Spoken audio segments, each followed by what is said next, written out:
안녕하십니까. 레그룸 투자 전문입니다. 한 이틀 만에 다시 동영상을 준비하게 됐습니다. 잘 아시는 대로 미국 현지 시간으로 7월 17일 어제죠. 트럼프 발언과 바이든 행정부에서 반도체 관련한 정책의 어떤 발표가 있으면서 시장이 큰 폭으로 조정을 받았습니다. 이걸 어떻게 해석해야 될 건지 여러분께 간단한 견해를 좀 말씀드리기 위해서 자료를 준비를 했고요. 바로 살펴보겠습니다. 7월 15일 날이었죠. 트럼프가 파월에 대해서 임기 보장을 할 수 있다. 대신 자기 뜻대로 잘 한다는 전제로 이런 발언을 했고, 그리고 이제 제이미 다이먼을 되게 존경하고 있는데 저도 한번 JP모건 근무할 때 타운홀 미팅에서 뵌 적이 있었지만 재무장관 자격이 충분히 있는 분이다라는 발언, 그리고 11월까지 금리 인하는 하지 말아야 한다. 단 조건이 가능성은 있다고 보지만 하지 말아야 된다라는 발언을 했고요. 결정적으로 7월 17일 날 현재 대만이 지금 미국의 반도체 산업을 거의 100% 뺏어가고 있다. 그래서 우리가 대만을 지켜줄 필요가 없다. 다시 말하면 방위비를 받아야 된다. 한 6년 전에 우리나라에 했던 얘기하고 비슷한 얘기를 또 했었죠. 그런데 이제 어제 시장에 더 찬물을 끼얹은 것들이 트럼프의 이런 발언에 더해서 바이든 행정부에서 중국에다가 수출한 반도체 장비에 애프터 서비스까지 제재를 해야 한다 정도의 강한 어떤 정책 기조 발표가 있었습니다. 예를 들면 중국이 지금 구글이나 마이크로소프트의 클라우드 서비스를 같이 이용을 하면서 미국산 AI GPU를 간접적으로 사용하고 있는데 이것까지 막아야 한다. 결국은 하이퍼스케일러죠. 전 세계 고객들의 방대한 양의 컴퓨터 성능 그리고 스토리지 역량을 제공하는 것을 전문으로 하는 이제 대규모 데이터 센터를 얘기를 하는 것인데, 결국 이제 구글이나 마이크로소프트 등등의 대형 IT주들 아니겠어요? 여기에까지 제재 가능성이 열리면서 어제 큰 폭으로 조정을 했습니다. 좌측 그래프 보시는 대로 S&P 500이 1.4% 가까이 빠져서 5,588포인트까지 많이 밀렸고요. 나스닥이 2.8% 가까운 하락폭을 보였습니다. 그래서 17,997포인트까지 빠졌고, 지금 현재 7월 18일 오전 우리나라 시간으로 11시 한 45분을 향해 가고 있는데, 장외 시장에서 S&P 500이라든가 나스닥이 다시 반등을 하고 있습니다. 0.3%, 0.4% 가까이 반등을 하고 있는데, 조심스럽긴 하지만 오늘 저녁 미국장도 다시 반등을 할 거라고 봐요. 제가 오늘 전체적인 기조로 말씀드리고자 하긴 하는데 아직 펀더멘털이 바뀐 게 없다는 것이죠. 그리고 어제 참고로 이따 말씀드리겠지만 베이지북 발표하는 것만 보더라도 미국 경제가 연착륙 경로에서 아직 벗어나지 않았다는 것을 확인할 수가 있죠. 그러면 여기서 트럼프의 정책의 전반적인 기조를 한번 살펴보겠습니다. 3페이지를 보시면요. 아젠다 47이라는 게 있어요. 트럼프가 일기 이후에 야인 생활을 소위 하면서 이제까지 47개의 정책 공약들을 웹사이트에다가 쭉 올린 게 있습니다. donaldjtrump.com이라는 홈페이지를 가시면 참고하실 수가 있는데, 그중에 오른쪽 그래픽에 주된 정책을 제가 좀 준비를 해봤거든요. 전통 제조업이라든가 에너지 산업 부흥을 부르짖고 있고, 불법 이민자 혜택을 철폐하겠다라든가, 미국 우선주의 여전히 애국주의, 중국 의존을 종식하겠다라든가 이런 정책, 그리고 그 바로 밑에 각종 규제를 철폐하겠다. 자, 각종 규제를 철폐하겠다는 것은요. 트럼프는 기업가입니다. 그러니까 기본적으로 뼛속까지 친시장주의자예요. 이 점을 잘 기억을 하시기 바랍니다. 그리고 바로 오른쪽으로 가보면 대형 제약사를 견제하겠다. 그래서 의료비를 인하시키겠다. 국민들을 위한 정책이죠. 그리고 공공시설 확보를 해서 노숙자를 근절하겠다라든가 이런 주요 정책들을 놓고 보면 아까 말씀드렸던 이제까지 얘기 반도체에 관련한 제재 조치라든가 중국을 향한 어떤 강한 정책 기조, 이런 것들이 이미 다 예견이 돼 있었습니다. 그러면 이제 이걸 빗대서 트럼프가 시장에 미칠 수 있는 주요 정책들 몇 가지를 좀 꼽아봤습니다. 크게는 관세를 인상시키겠다는 것이죠. 잘 아시는 대로. 그리고 세금을 인하시키겠다.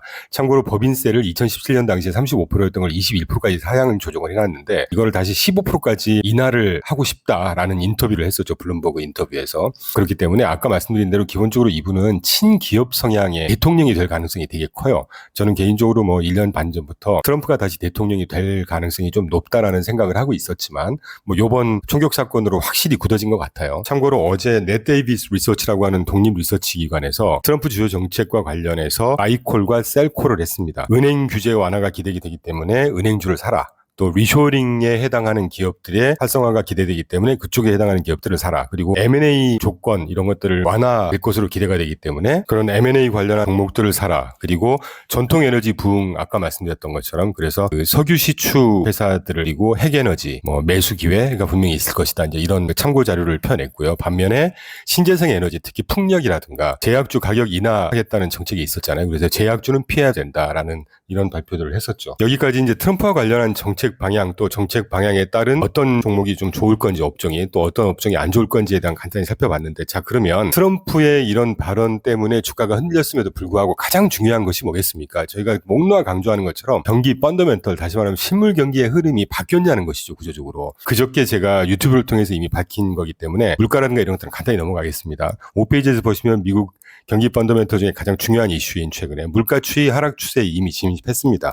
6월 소비자 물가지수가 하락한 걸로 나와 있는 건 잘 아실 테고 생산자 물가지수도 전월 대비해서 뜬 것처럼 보이지만 월간 변화율을 보시면 트레이드 서비스 부분 때문에만 떴지 나머지들은 하락세를 보였다는 것이거든요. 그래서 물가는 완연하게 하락한 걸로 보입니다. 6월까지는. 그리고 추가로 향후에 트루플레이션이라는 민간 실시간 물가 지표만 보더라도 계속해서 하락하는 추세를 보이고 있고 주거비의 1년 반 정도 선행하는 진로우 민간 지표라는 것도 이미 올 초부터 팬데믹 전 수준까지 하향 안정화되고 있는 상태입니다. 그래서 CPI라든가 PCE 물가지표에 들어가는 주거비도 향후에 계속 안정화될 것이다. 그래서 물가는 향후에 계속 안정화될 것이다라는 말씀을 이미 드렸기 때문에 간단히 좀 설명드리고요. 고용시장도 마찬가지입니다. 쿨다운하고 있는 것처럼 보이지만 정상화 수준으로 봐야 된다. 예를 들면 몇 가지 내용 중에 하나만 강조드리고 넘어가죠.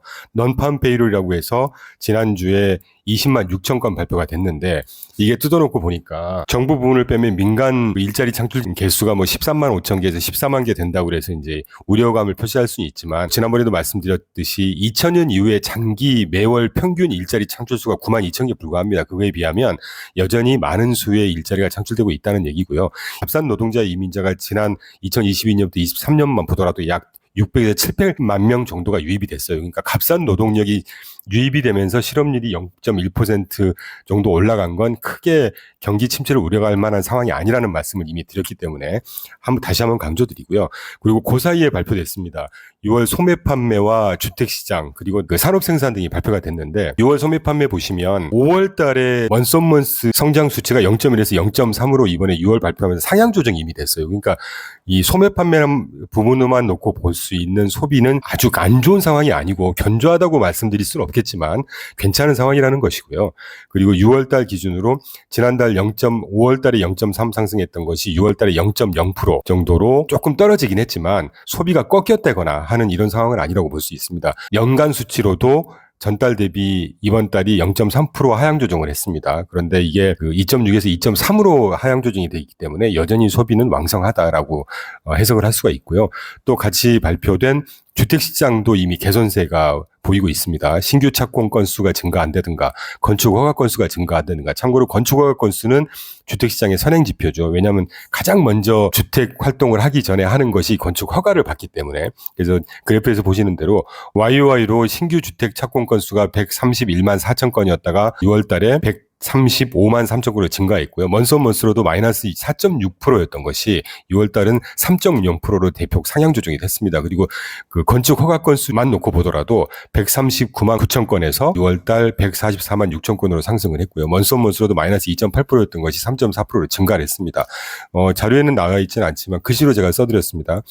주택 가격을 직접적으로 볼 수 있는 캐시율러 주택 가격이 전달 7.5에서 7.2 그리고 먼스먼스로 1.6에서 1.4%로 하향 조정이 돼 있다는 것은 그 주택 착공이 왕성하게 상승을 하기 시작했고 건축 허가 건수도 상승했음에도 불구하고 주택 가격은 떨어졌다는 것이거든요. 그러니까 주택 시장도 뭔가 정상화되고 있고 뭐 물론 한두 달 갖고 우리가 판단할 수는 없지만 지지난달 그 추이만 놓고 보면 정상화되어 있고 뭔가 완화되고 있는 모습을 보이고 있다. 그리고 잘 아시는 대로 30년물 모기지 금리가 6.95% 수준에서 6.89 소폭 하향 조정이 되고 있기 때문에 주택 시장이 개선되고 있다는 해석을 할 수가 있을 것 같아요. 그리고 그 다음 페이지 보시면 6월 산업 생산을 먼저 놓고 보면 연간으로 0.3이었던 것이 1.6으로 대폭 상향 조정을 했습니다. 그리고 먼스먼스는 0.9에서 0.6으로 살짝 떨어지긴 했지만 장기 이동 평균선이라고 할 수 있는 먼스먼스 흐름을 보면 산업 생산도 여전히 왕성하다. 그리고 참고로 그 업종별 산업 생산 추이를 보시면요. 어떤 업종이라는 소개를 드리진 않겠지만 가장 오른편에 제가 점선 빨강색 화살표를 그려놓은 것처럼 올해 초부터 산업 생산 업종별로도 왕성하게 상승 추세를 보이고 있습니다. 그러니까 미국의 제조업 또는 생산 기반의 어떤 활동들이 점점 개선이 되고 있다고 해석을 할 수가 있는 것이죠. 그래서 이 산업 생산과 소매 판매를 기준으로 해서 잘 아시는 아틀란타 연방은행에서 실시간으로 분기 GDP 성장 예상치를 발표를 합니다. 참고로 7월 16일 날 2.5%였던 2분기 성장 GDP 성장 예상치가 하루 만에 2.7로 상향 조정이 됐어요. 그러면 아틀란타 연방은행이 아무 근거 없이 이렇게 미국 전체의 경제 성장률을 이렇게 조정하지는 않을 거라는 얘기죠. 그만큼 경제가 뭔가 잘 돌아가고 있고 여전히 왕성하게 성장세가 유지되고 있기 때문에 비교적 정확하다고 하는 이 아틀란타 연방은행에서 발표하는 분기 성장 예상치를 GDP 나우라고 하는데 이 GDP 나우 수치가 상향 조정된 거 아니겠습니까? 그리고 어저께 참고로 미 연방은행에서 발표한 베이지북이라는 게 있어요. 미국 전체 경제를 놓고 아주 합리적으로 객관적으로 판단하는 경제 백서라고 할 수 있는데 오버롤 이코노믹 액티비티의 전문을 놓고 보면 간단하게 제가 한번 소개만 좀 해드리겠습니다. 빨강선으로 제가 영문을 좀 적어놨는데요. 요약을 해드리면 미국 내에 12개 지역 연방은행이 담당하고 있는 지역 중에 5개 지역의 경제활동이 변함이 없거나 소폭 둔화했다. 참고로 5개 지역 경제활동 변함 없고 둔화했다는 거는 이전 보고서와 대비하면 3개 지역이 좀 증가한 겁니다. 그러니까 경제가 감속을 하고 있긴 있다는 것이죠. 그리고 세부적으로 보면 임금은 대부분 지역에서 적당한 속도로 성장을 했고 반면에 물가는 소폭 상승했다. 그리고 소비 지출도 거의 변화 없었고 소비가 견조하다는 얘기죠. 고용도 약간 증가했으면서 이직률이 좀 감소했다. 그리고 기업 채용이 선택적으로 행해지고 있다. 다시 말하면 노동시장의 경직성이 완화가 됐다라고 해석을 하고 있는 것입니다.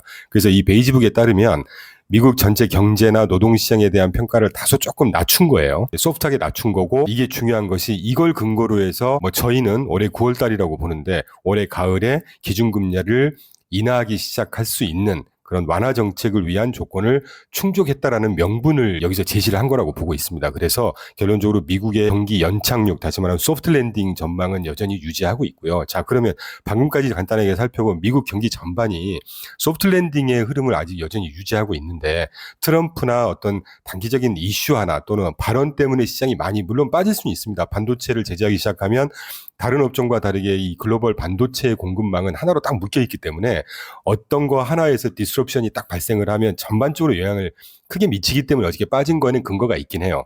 그렇지만 구조적인 추세 변화가 아니라는 것이죠. 아까 모두에 말씀드린 대로 지금 현재 장외 시장에서 S&P 500, 나스닥 이런 것들이 0.3에서 0.4%씩 반등을 하고 있다는 걸 보면 어제 빠진 거가 며칠 만에 다시 회복을 할지는 모르겠습니다만 그 저가 매수의 기회다라고 생각을 하시고요. 그 정도까지만 우려를 하시면 될 것 같습니다. 오늘은 좀 간단하게 살펴봤습니다. 다음 기회에 또 동영상 준비하도록 하겠습니다. 감사합니다.